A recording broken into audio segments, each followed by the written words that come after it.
Assalamu Walaikum. Hello friends, how are you? Welcome back to our another video.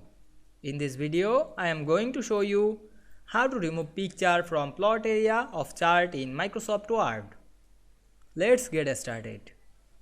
At first, we have to open our document. Then we want to remove plot picture from this plot area. Firstly, click the plot area. Then click right button on our mouse and go to format plot area.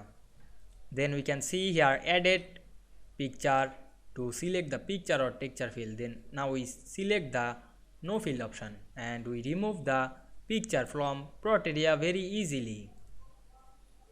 I hope you enjoyed the video. Please like, comment, share and subscribe my channel. Thanks for watching.